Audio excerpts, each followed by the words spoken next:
suis venue te dire que je peux changer.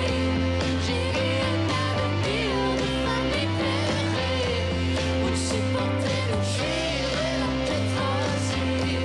J'ai vu ton avenir. Cœur beaucoup de bouts de conseils prendre sur nous.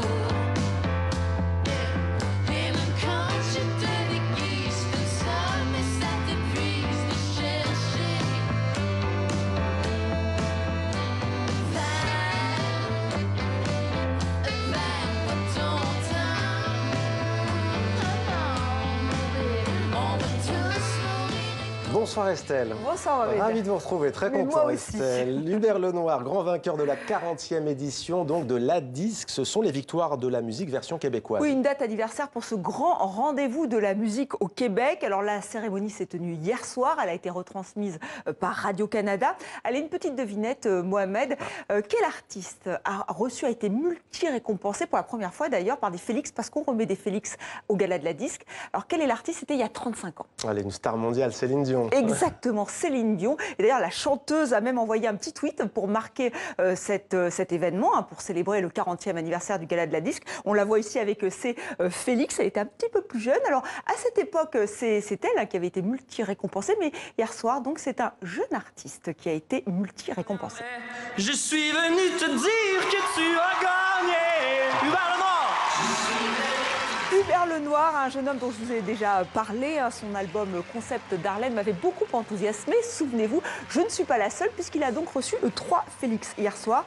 Révélation de l'année, meilleur album pop et le Félix de la chanson de l'année. Alors pas mal pour un artiste qui était encore presque inconnu il y a quelques mois et voilà qui suscite pas mal d'admiration mais aussi d'exaspération. J'aimerais aussi dire merci aux gens qui m'écoutent, aux gens qui me comprennent, aux gens qui aiment ce que je fais. Pour les autres qui essayent constamment de me classer, de me mettre dans des catégories, ceux qui trouvent que je suis différent, qui disent que je suis weird, j'aimerais leur dire que c'est toujours une question de perception. Puis au nom de la jeunesse québécoise, je trouve que vous êtes wack en esti. Merci. Alors voilà, petite traduction. Alors weird, vous savez, ça veut dire un peu bizarre. En revanche, wack en esti, là, j'avoue que j'étais un petit peu dépassée. Donc j'ai demandé à Catherine François, notre correspondante. Elle m'a dit en fait, vous êtes des nuls, des nazes. Je vous laisse imaginer sur les réseaux sociaux, c'était assez virulent contre Hubert Lenoir. Et on va terminer avec Chloé Pelgag, qui est la seule artiste féminine à avoir été récompensée hier soir. Elle a été sacrée meilleure interprète féminine. Et vous le voyez, elle arborait la moustache. Voilà. Oui, la petite moustache. Et vous nous emmenez maintenant, Estelle, au musée Mayol à Paris pour une exposition sur Giacometti. Giacometti entre tradition et avant-garde. Alors on redécouvre les œuvres du sculpteur suisse. Cette exposition nous permet de mieux comprendre ces différentes périodes, ses influences, en confrontant plus de 50 sculptures de l'artiste avec celles d'autres sculpteurs. Rodin, Bourdelle, Mayol ou encore Brancusi, Richier, Zadkine. Ces artistes, Giacometti les connaissait, les appréciait, il s'en est inspiré. La scénographie très épurée et très réussie, à mon goût, permet ce dialogue entre les œuvres. Vous avez jusqu'au 20 janvier pour en profiter. C'est au musée Mayol à Paris. Voyez ce reportage réalisé avec Guillaume Gouet. Représenter la figure humaine, un passage obligé pour le sculpteur, quel qu'il soit, Alberto Giacometti s'y essaie très jeune et très vite, cela devient une obsession. Depuis toujours, la figure humaine m'intéressait plus que n'importe quoi.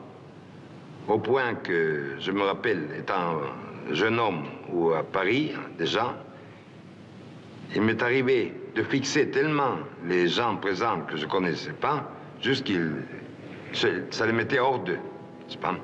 Son inspiration, il la nourrit aussi en allant au musée et en regardant les autres sculpteurs. Un regard sans préjugés, toutes les formes l'intéressent. Sa femme assise renvoie aussi bien à cette jeune fille agenouillée de Mayol ou au scribe de l'Égypte antique. Giacometti regarde Bourdelle, son maître, mais aussi ses contemporains, Zadkine, Brancusi, et bien sûr, il étudie de près Rodin.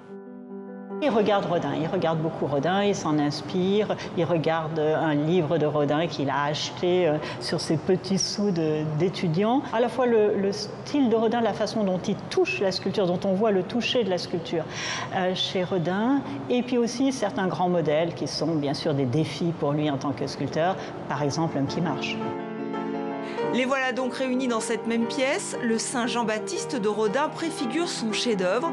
Giacometti se réapproprie le mouvement et en donne sa version. Il montre une humanité qui n'est pas héroïque, comme les sculpteurs l'ont montré avant lui, les sculpteurs qui souvent faisaient des commandes monumentales. Lui, non, c'est jamais monumental, c'est toujours du petit format. Ce sont des êtres qui sont montrés dans leur faiblesse, ce sont des êtres qui sont montrés comme des ombres qui marchent dans la rue. Donc c'est l'homme du commun qui montre, et c'est, je pense, ce qui touche les gens. Giacometti se réinvente sans cesse, il joue sur la perspective, sur le cadre, le socle, mais jamais il n'abandonne la figuration, même pendant sa période surréaliste. Toute sa vie, c'est son sujet unique.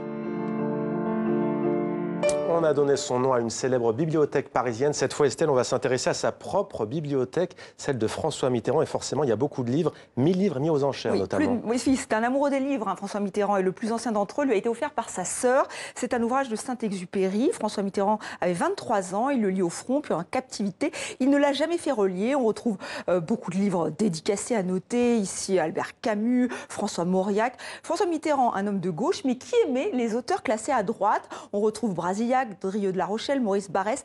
Pour l'écrivain et académicien Éric Orsena, c'est un crève-cœur de voir cette bibliothèque ainsi dispersée. Il s'est confié à nos confrères de France Télévisions. Je suis triste de voir sa bibliothèque éparpillée. C'est comme si les morceaux de soi-même étaient découpés et lancés aux quatre vents. Parce qu'une bibliothèque, c'est un choix. Une bibliothèque raconte une vie. C'est l'unité d'un homme qui sera dispersé. Le marteau se leva dans la salle des vents.